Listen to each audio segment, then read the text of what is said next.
Alright, guys, as we all know, James Gunn recently and suddenly was just fired by Disney out of nowhere. Why, you say? Because, according to Dave Bautista, he blames all Cybernazis for leaking the offensive jokes that was on Gunn's personal Twitter page over 10 years ago. Well, I should say just 10 years ago. Gunn's firing stunned the entertainment world. Hell yeah, it did. As it did in the middle of the San Diego Comic Con. The reports regarding Gunn's past prompted a domino effect, with Sony pulling all press for an upcoming project Gunn was supposed to unveil during their panel at the show. It's the contention of many people, including Bautista, that the reports regarding Gunn's past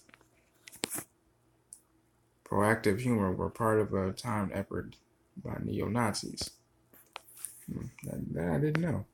Their goals were apparently to strike at Gunn, an outspoken liberal, and to embarrass Disney, who had recently fired conservative Roseanne Barr for a series of racist comments, to acting quickly against Gunn so they would not look like hypocrites after their swift response to Barr's offensive tweets. Now, okay, that's actually some new insight for me right there. That's actually kind of funny in my opinion. I mean, I get it. You don't want to seem like a hypocrite, for trying to a diehard conservative. You don't want to seem like a hypocrite, not firing an outspoken liberal. I mean, it makes perfect sense. I mean, why wouldn't it?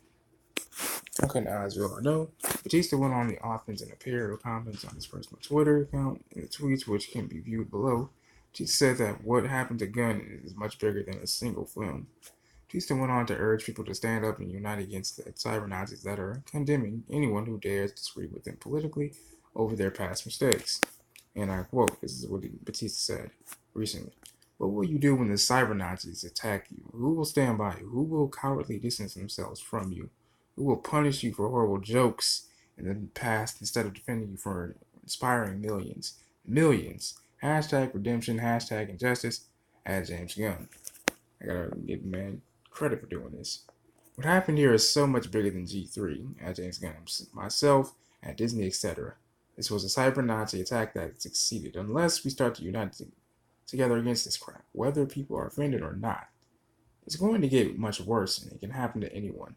Now, mind you, was replying to someone by the name of Dave Clark, asking the question, is there a chance that you could boycott GG3 if James is never reinstated, or are you chained to a contract of some kind? And to which Bautista replied, that's what he replied with.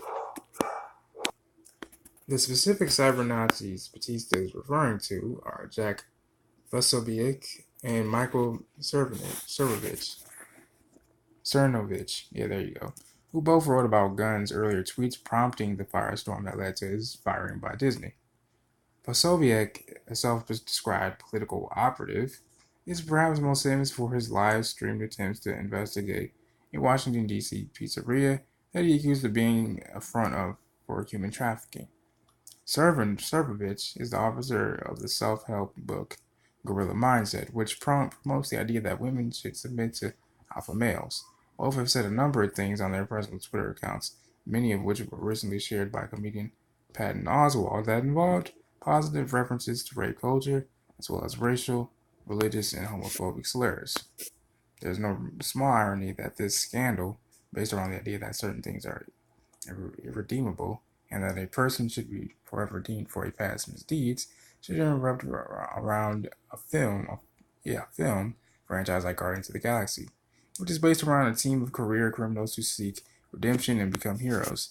It's a lesson that bears consideration in Gunn's case, as Gunn had previously been taken to task over the exact same jokes by liberal groups 6 years earlier when Disney first hired him. Gunn formally apologized for everything he had said at that time and claimed to be a changed man, a claim that has been admired by both Bautista and many of the other people whom Gunn has worked with over the past 6 years. While it seems unlikely at this point that Disney will reconsider their position and reinstate Gunn as the director of Guardians of the Galaxy 3, Bautista's words have given fans everywhere much to think about, regardless of where one stands on the controversy. And just as a reminder, the key release dates for Captain Marvel are March 8th, 2019. And I gotta say, man, I hope something good comes of this, And I'm glad that Batista's words did spark some people's minds to go off. Like, it did inspire some people to think, and maybe who knows? perhaps some good can come out of this because as I just read, those guys are known for saying some pretty controversial ass shit. So we'll see what happens. This is your boy Sherry Speaks. Let me know what you guys think about all this whole situation in the comment section below. God bless.